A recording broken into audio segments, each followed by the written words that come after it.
Blessed Thursday, dear friends of Christ. It's great to be here again today on this beautiful Thursday. Pray that this week has been a blessing to you and for you. We make our final stop on our journey through the readings for this coming Sunday, again, the 14th Sunday after Pentecost. And that takes us to our gospel reading where, yep, you probably guessed it. If you've been following us for a while, you know where we're at. We're in Matthew's gospel. We're in Matthew chapter 16. And we're in verses 21 through 28. 21 through 28. And now this actually picks up right after Peter makes this bold confession and right confession of who Jesus is. And then we hear how Jesus says that he's going to build the church, his church, on this confession, not on Peter, but on the confession that Peter makes. And look at what happens here in our text. Like I said before with you guys, Peter's known for putting his foot in his mouth and saying the wrong things, all while being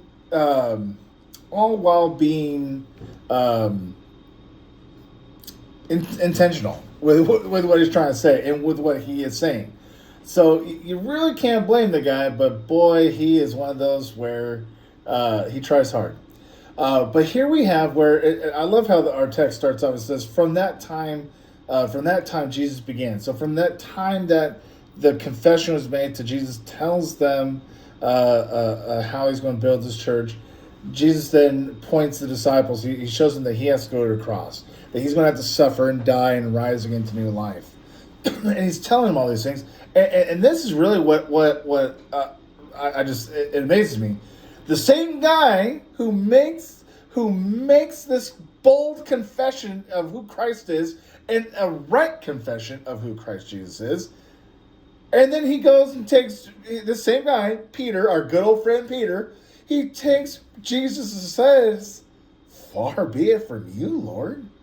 This shall never happen to you." You kind of have to look at Peter and go, what? But again, we can't fully blame Peter because, again, Peter is, Peter. You know, this Jesus whom you're following has done some amazing things, has done a lot of great things. You've seen him do a lot of things. You've heard him say a lot of things. You even seen him calm a storm, right? You've seen all these miracles and you've heard his teaching, his preaching. And yeah, you're like, and you make this, you are the Christ, the Son of the living God. But you're not going to die, Jesus.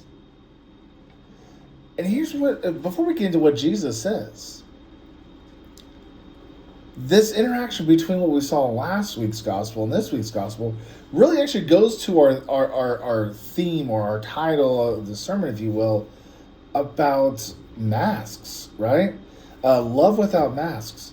And that's, I want you to see that, because even within church, we wear masks, right? You don't believe me? How many times does someone ask you, "Oh, how you doing?" "Fine, doing good, thank you." But that's not really the right answer. That's not the right answer. You just dealt with a week of medical diagnosis, doctor's appointments, pain, sorrow, hurt, you name it. "Oh, I'm fine, I'm good." See, that's why, when I talk to, elders, the elders at church, the church I serve, I always want them to get into people's home because they're like, "Well, we see them on Sunday mornings." I go, listen, no one's going to share their heart with how they're doing when there's a whole bunch of ears listening, right? We love to wear masks in church. We don't like people to truly know how things are going.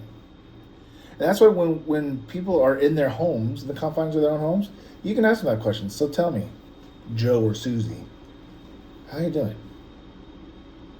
How you doing? Be honest with me. You okay? How can I pray for you?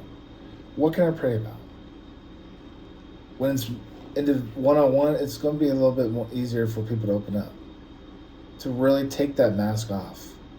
And that allows you to take your mask off and show love for that person. True love. Now, Jesus in our text, he exposes Peter's mask that he's wearing. Hey, essentially, hey, you said this great confession, but now I'm going to let you have it. "Get behind me, Satan. You are a hindrance to me, for you are not setting your mind on the things of God, but on the things of man. Again, that's just another way that we get to that we wear masks, is that we may be Christian, but boy, we do a good job of setting our minds on the things of God, of man, instead of on the things of God. And I don't think we need to spend much time on thinking about how we do that, because I think we're smart enough to know when we do that and how we do that. But look at what Jesus does. He shows this again, this how he loves without wearing a mask. That he loves unconditionally, and he tells me, hey, listen, if anyone want to come up to me, let him deny himself, take up his cross, and follow me. He's showing us what genuine love really looks like. That loving without a mask looks like, right? Whoever will save his life will lose it, but whoever loses his life for my sake will find it. And now I like verse 26 where it says, For what will it profit a man if he gains the whole world and forfeits his life? Or what shall a man give in return for his life? Yeah, that goes to the heart, friends. You see, if we truly want to love without wearing masks, it's honestly loving as Jesus did. See, Jesus says, listen, if you want to follow me, you're going to have to deny yourself. You're going to take up your cross. And that means you're going to have to take up those hardships, that the lumps that you'll get for following Jesus, and follow. Love unconditionally. Love the person for who they are. Kind of like what Jesus did with Peter. See, Jesus loved Peter, and he was setting his mind right. You know, and again, we see how Jesus has come back to Peter, even after he denies him 3 times, denies knowing him 3 times, right there on, Monday, Thursday, in the early Good Friday, right? We see that. But then it says, whoever would save his life will lose it. Are you willing to lose your life for the sake of the gospel? Are you? Are you willing to love unconditionally? To share the good news of Jesus with those who are desperately need to hear it, no matter what the cost may be? Are you willing to love for the sake of the gospel, for the sake of others? There's a lot of people that need to hear the good news of Jesus, to know there's forgiveness, life, and salvation in and through him. And so I leave you with the question, are you willing to lose your life for the sake of the gospel? Peace and blessings.